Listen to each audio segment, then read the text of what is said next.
रोशनी जी Ireland से। राधे राधे महाराज जी।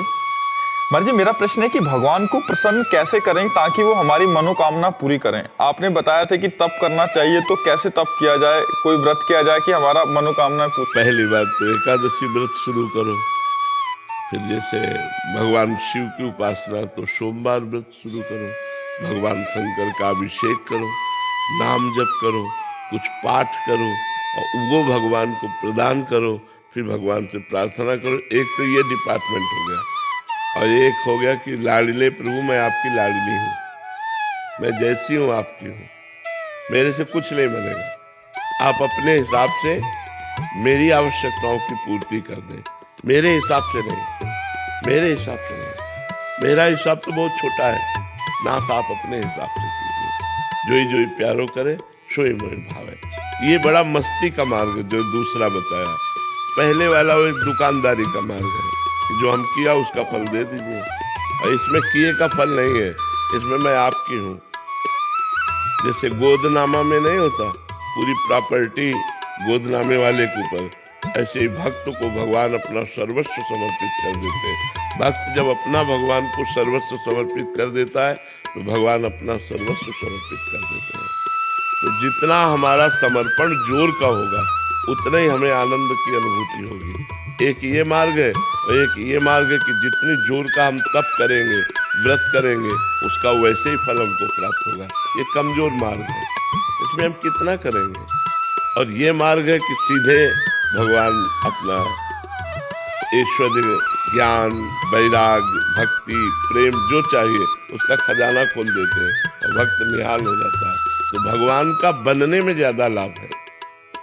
भगवान के लिए साधना करना, भगवान के बन के, ये और उत्तम बात है। अपने लिए साधना करना ये छोटी बात है। भगवान के होना ये बड़ी बात है, और भगवान के बन के भगवान के लिए साधना करना ये बहुत बड़ी बात है। इसी से भगवत प्रेम प्राप्त होता है, इसी से मोक्ष प्राप्त होता है। तो हम लोगों की आवश्यकताएं तो है। हम आपको सच्ची बताएं, भगवान के हो जाने में इतना आनंद है कि हम तुम्हें कुछ कह नहीं सकते। आप कह सकती होगी कि आपने तपस्या किया, तो क्या मेरे जीवन की तपस्या का फल ये संसार की झूठी माया है जो मरने के बाद साथ नहीं जाती है? नहीं, हमारी तपस्या का फल अगर ये है तब तो बहुत बेकार है। नहीं, भजन का फल ये नहीं है, भजन का ब्याज ये है। मूल फल तो भगवान का परमानंद प्राप्त होना, भगवान की प्राप्ति होना, दुखों से छूट जाना, सदा सदा के लिए दुखों से पिंड छूट जाना, ये भगवान के भजन का फल है। तो हमने 3 बातें बताई। भगवान से चाह पूर्ति करने के लिए भगवान की जो भजन शैली है, व्रत है, उपवास है, तीर्थ यातन है, दान पुण्य है, इनको करें तो हमारी कामनाओं की पूर्ति होगी। दूसरी बात बड़े जोर की, मैं भगवान का भगवान में हूँ, नाथ आप मेरे स्वामी हो, मेरे पिता हो, मैं और किससे मांगू। ये अपनापन, ये बहुत जोर की बात है। भगवान के होके अपनी आवश्यकताओं की पूर्ति करना। तीसरी बात, भगवान के लिए, भगवान के होके भजन करना, ये बहुत जोर की बात हो गई। अब हमें चिंता नहीं आगे क्या होना है, आप खुद देखिए आपको आगे क्या करना है। वो बड़ी मस्ती की बात होती, बड़ी मस्ती की बात होती। कदम कदम पर प्रभु की कृपा और प्यार दिखाई देता है कि हमारे प्रभु कितना हमें प्यार करते हैं। ये तब दिखाई देता है जब भगवान के होके और भगवान के लिए भजन किया जाता है, तब ये जोर की बात आती है। महाराज जी, अधिकतर तो ऐसा ही है कि मतलब कामना की पूर्ति हो जाए इसलिए भगवान। हाँ, प्राय ऐसा।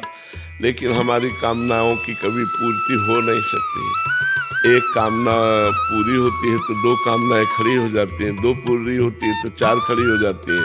कामना ही पूरी शांत हो जाए, वो भजन का फल होगा कि अब कोई कामना नहीं। जाहि न चाही कबहु कछु, तुम सन सहज स्नेह, बसहु निरंतर तासुर, सो राउर निज। जिसे कभी कुछ नहीं चाहिए, सब कुछ व्यवस्था भगवान अपने आप करते हैं, चाह की कोई जरूरत करने की नहीं है। केवल भगवान के होने की जरूरत है, भगवान के भजन करने की जरूरत है, गंदे आचरणों के त्याग की जरूरत है। तो इसलिए हम कहते हैं 3 पद्धति है। एक तो है करके भगवान से लेना, एक है हो के भगवान से लेना, और एक है लेने की इच्छा ही ना रखना, केवल भगवान के हो जाना। तो सब अपने आप हो जाता है, सब अपने आप व्यवस्था हो जाती है। इसलिए हम कहते हैं भगवान के हो जाओ, भगवान के हो करके फिर देखो कैसा आनंद जीवन में है। कुछ नहीं करना, जैसे हो वैसे ही रहो, नाम जप करो राधा राधा, बस मांस मत खाओ, शराब मत पियो, पराई बहनों बेटियों की तरफ गंदी दृष्टि मत रखो, जो पापाचरण है वो पापाचरण मत करो, फिर देख लो आपका जीवन कितना आनंदमय होता है। भगवान ने आनंद के लिए मनुष्य शरीर दिया है, पशुओं को कर्म भोग के लिए दिया है, मनुष्य शरीर नए प्रारब्ध की रचना के लिए मिला है, मनुष्य शरीर भगवत प्राप्ति के लिए मिला है, मनुष्य शरीर मोक्ष के लिए मिला है, इन गंदी बातों के लिए नहीं।